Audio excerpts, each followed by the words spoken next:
Fala galera, eu sou Pedro Rodrigues, sejam bem-vindos a mais um Manual do Brasil, dá o papo. Por aqui seguimos em ritmo de eleições e resultados cada vez mais apertados de se prever.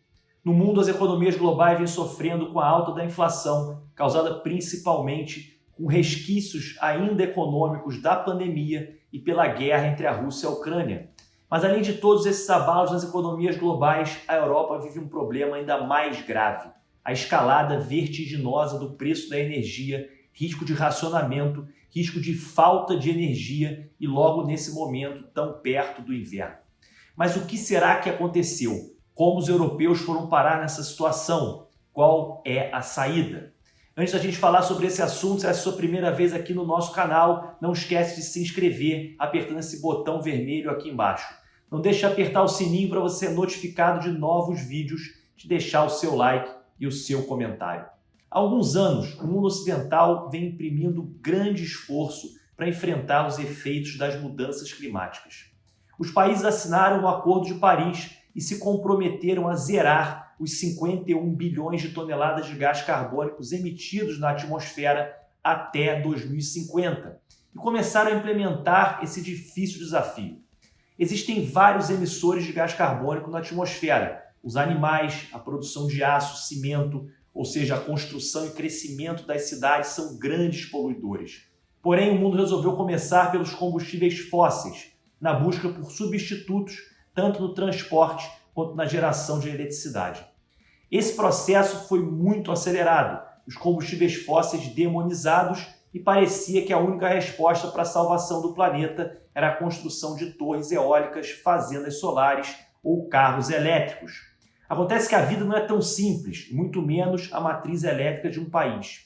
Enquanto fontes renováveis ganhavam espaço, carvão mineral e geração nuclear, por exemplo, perdiam espaço. Ao contrário do que muitos possam pensar, apesar de toda a propaganda da Alemanha e do Reino Unido em trocar fontes fósseis por renováveis, não é possível ter uma matriz elétrica de um país somente com fontes renováveis. E nesse momento que entra o papel do gás natural. O gás natural foi penetrando na matriz dos países europeus exatamente para permitir o crescimento das renováveis e o fechamento das outras fontes fósseis.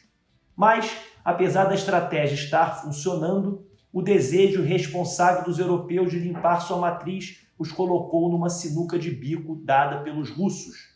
Hoje a Rússia é responsável por praticamente 50% de todo o gás natural consumido na Europa. Nesse sentido, em nome da transição energética, os europeus permitiram um verdadeiro checkmate energético dado pelo presidente Putin, e a Europa vem pagando e vai pagar uma conta muito alta. Com a guerra entre a Rússia e a Ucrânia, o Ocidente veio apertando os embargos aos russos. Em contrapartida, os russos fecharam as torneiras de gás natural, deixando a Europa numa das piores crises da sua história. A eletricidade na França e na Alemanha está 1000% acima do valor médio negociado nos últimos 2 anos.